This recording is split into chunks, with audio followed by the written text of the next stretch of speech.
Assalamualaikum warahmatullahi wabarakatuh. Perkenalkan, nama saya Muhammad Fahriansyah. Saya mahasiswa Fakultas Psikologi dari Universitas Muhammadiyah Profesor Dr. Hamka. Di sini saya akan menjelaskan tentang psikoedukasi, pengaruh keterlibatan orang tua terhadap perkembangan kosakata pada toddler. Oke, kita mulai dengan kemampuan sensorik. Kemampuan sensorik adalah kemampuan anak untuk menerima dan memproses informasi dari panca indera mereka, seperti penglihatan, pendengaran, peraba, pengecap, dan penciuman. Sedangkan kemampuan motorik mencakup kemampuan anak untuk mengontrol gerakan otot-otot besar dan kecil mereka, yang memungkinkan mereka untuk melakukan berbagai aktivitas fisik. Kedua jenis kemampuan ini sangat penting untuk perkembangan keseluruhan anak, termasuk kognitif, emosional, dan fisik. Keterampilan sensorik membantu anak memahami dunia sekitar mereka, sementara keterampilan motorik memungkinkan mereka berinteraksi dengan dunia tersebut. Jenis-jenis kemampuan sensorik. Yang pertama ada penglihatan atau visual. Kemampuan ini berfungsi untuk menerima dan memproses informasi melalui mata.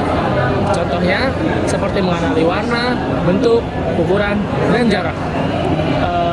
Membaca buku juga menjadi contoh, dan juga bermain kecocokan bentuk dan warna. Yang kedua ada pendengaran atau auditori. Kemampuan ini berfungsi untuk menerima dan memproses suara. Contohnya seperti mendengarkan musik, mengikuti instruksi verbal, bermain dengan mainan yang menghasilkan suara, dan membaca cerita tentang suara keras. Yang ketiga ada peraba atau taktil.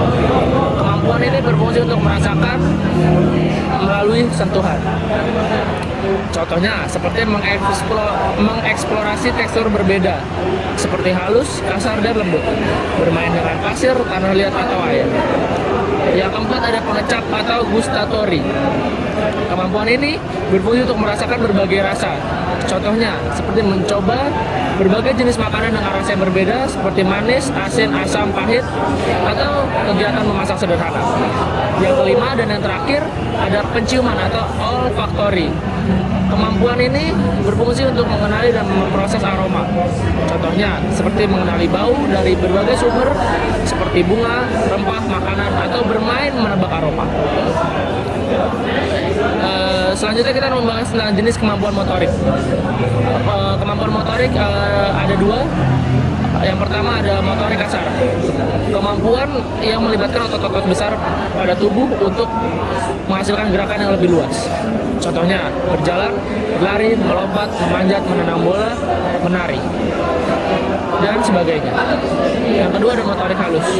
Kemampuan yang melibatkan otot-otot kecil untuk gerakan yang lebih terperinci, seperti memegang pensil, menggunting kertas, mengancingkan baju, merangkai puzzle, menyusun balok, atau bermain dengan mainan konstruksi seperti Lego. Aktivitas stimulus untuk mengembangkan kemampuan sensorik dan motorik. Kita mulai dari aktivitas sensorik. Yang pertama ada kotak sensorik. Mengisi kotak dengan benda-benda bertekstur berbeda seperti beras, pasir, bola kapas, dan mengajak anak bermain mencari benda. Yang kedua ada permainan air. Menggunakan ember berisi air dengan mainan yang bisa mengapung atau tenggelam, serta botol semprot. Yang ketiga ada buku gambar. Membaca buku dengan gambar besar dan warna-warni, serta tekstur yang bisa diraba. Yang keempat ada musik dan tarian. Mengajak anak untuk mendengarkan musik, menari, dan bermain dengan instrumen sederhana seperti drum atau maracas. Yang kelima ada eksplorasi alam. Mengajak anak-anak berjalan-jalan di taman untuk merasakan rumput, mendengarkan kicauan burung, dan mencium bunga. Oke, selanjutnya tentang aktivitas motorik. Yang pertama, kita bisa bermain di luar ruangan. Mengajak anak bermain di taman bermain, berlari, memanjat, dan melompat. Yang kedua ada permainan bola. Bermain menangkap dan melempar bola untuk melatih koordinasi mata dan tangan. Yang Yang ketiga ada kerajinan tangan, menggunting, menempel, dan melukis untuk mengembangkan keterampilan motorik halus. Yang keempat ada puzzle dan balok bangunan. Merangkai puzzle dan menyusun balok untuk melatih keterampilan, problem solving, dan motorik halus. Yang kelima dan yang terakhir ada permainan manipulatif, menggunakan alat-alat seperti penjepit atau pinset untuk memindahkan benda kecil dari satu tempat ke tempat lainnya. Oke, selanjutnya saya akan bahas terkait pengaruh keterlibatan orang tua terhadap perkembangan kosakata pada toddler. Oke. Bahasa adalah alat untuk berpikir, mengapresiasikan diri, dan berkomunikasi.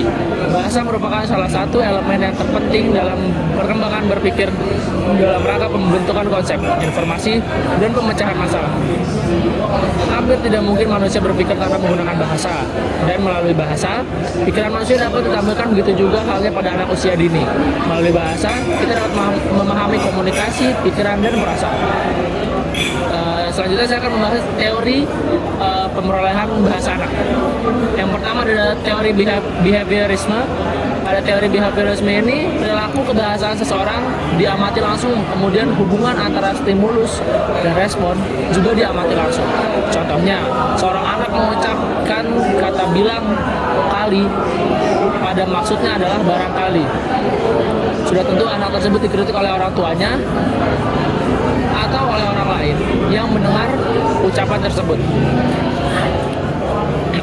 Namun, ketika si anak mengucapkan barangkali dengan benar, ia tidak akan mendapat kritikan dari manapun karena pengucapannya sudah benar. Yang kedua ada teori nativisme Chomsky. Menurut Chomsky, bahasa hanya dapat dimengerti sepenuhnya oleh manusia.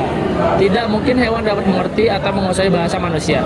Aliran ini juga berpendapat bahwa bahasa ialah suatu yang rumit sehingga tidak mungkin bisa dikuasai hanya dalam waktu yang singkat melalui peniruan. Yang ketiga ada teori kognitivisme.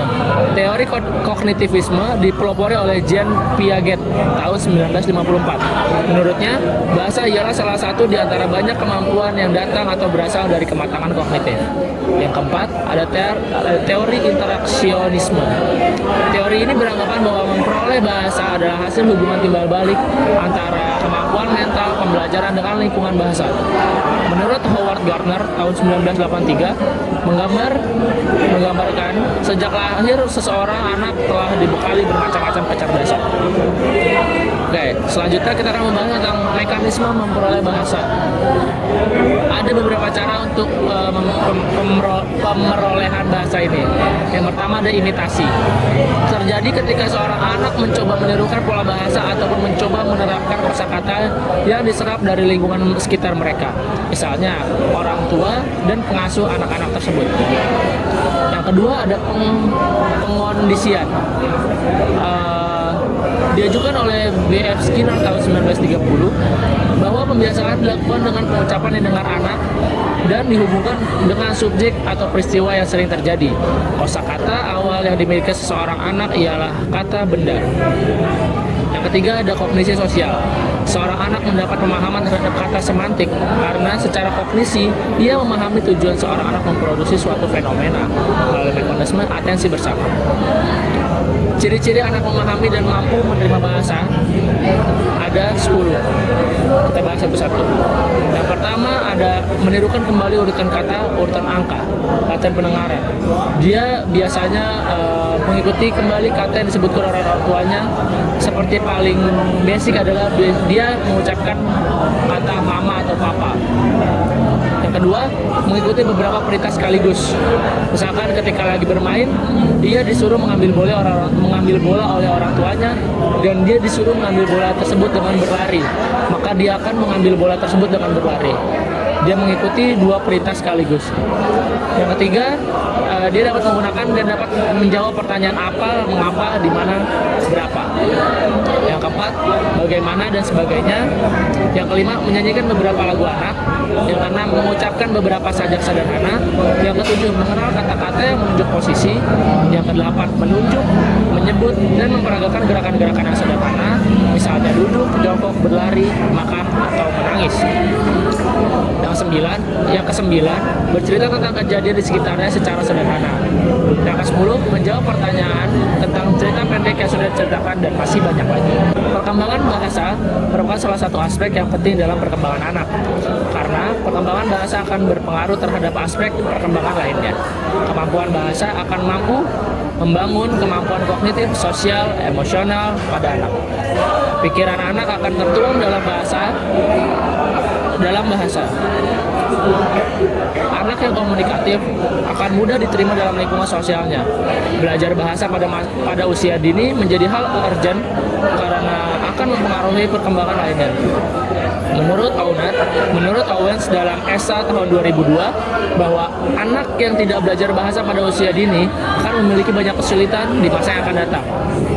Gurlock tahun 1995 juga mengemukakan bahwa pada usia 18 bulan sampai 5 tahun merupakan periode anak belajar berbicara dengan cepat dan menguasai kemampuan berbicara. Kemampuan anak untuk menggunakan dan mempelajari bahasa akan banyak dipengaruhi oleh kosakata yang dimilikinya. Sebagaimana menurut Tarigan tahun 1995, bahasa dapat berfungsi kepada kita apabila keterampilan berbahasa meningkat, dan keterampilan berbahasa akan meningkat apabila kuantitas dan kualitas kosakata meningkat pula.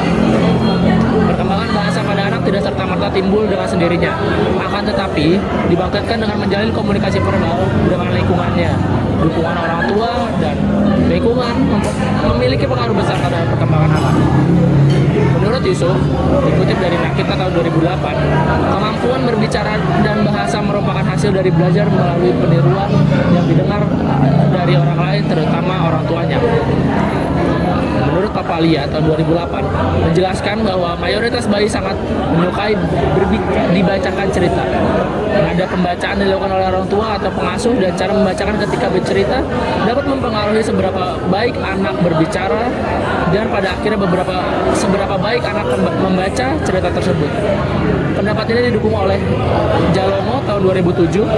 Dia mengatakan bahwa semakin dini anak dikenalkan dengan teks yang ada dalam buku, maka anak semakin siap untuk membaca dan sadar terhadap cetakan tulisan. Oke, kita masuk ke pembahasan terakhir tentang cara keterlibatan orang tua yang efektif.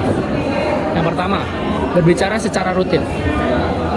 Jadi dengan berbicara secara rutin bisa dilakukan dengan deskripsikan kegiatan sehari-hari.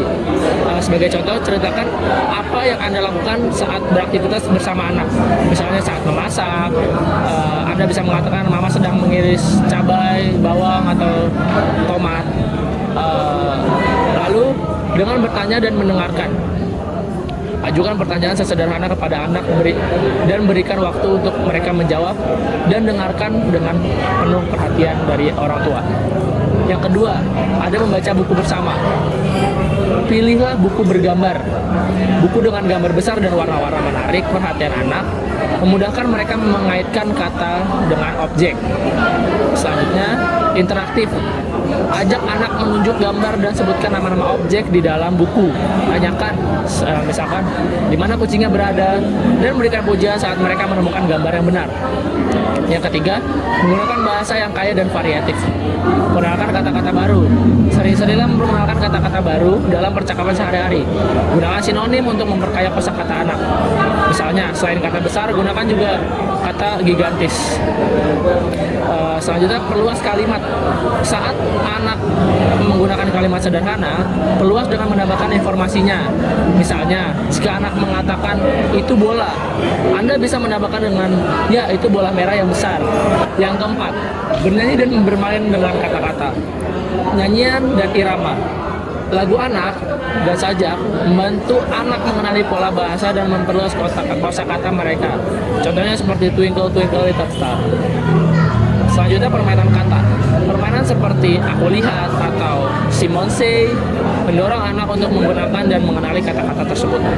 Yang kelima, dan yang terakhir, modeling dan role playing. Contoh yang baik, orang tua dapat menjadi contoh dalam penggunaan bahasa yang baik. Gunakan kalimat lengkap dan jelas dalam percakapan dengan anak. Selanjutnya, yang terakhir ada role playing. Bermain peran dengan boneka atau mainan membantu anak mempraktikkan kata-kata dan frasa dalam konteks yang berbeda. Jadi itu tentang pengaruh keterlibatan orang tua terhadap perkembangan kosakata anak kepada toddler.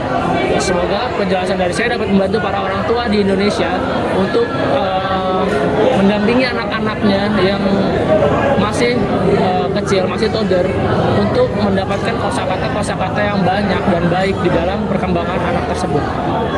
Semoga semakin banyak anak-anak yang memiliki kata-kata yang baik dan didengarkan kata-kata yang baik, agar tidak ada anak-anak yang berkata kasar atau mungkin mendengarkan kata-kata kasar dari orang lain, sehingga orang tua dapat mencegah dan bisa memantau kosakata yang didapat oleh anak-anak kalian. Sekian informasi yang bisa saya sampaikan pada video kali ini. Semoga bermanfaat untuk kalian semua yang menonton video ini.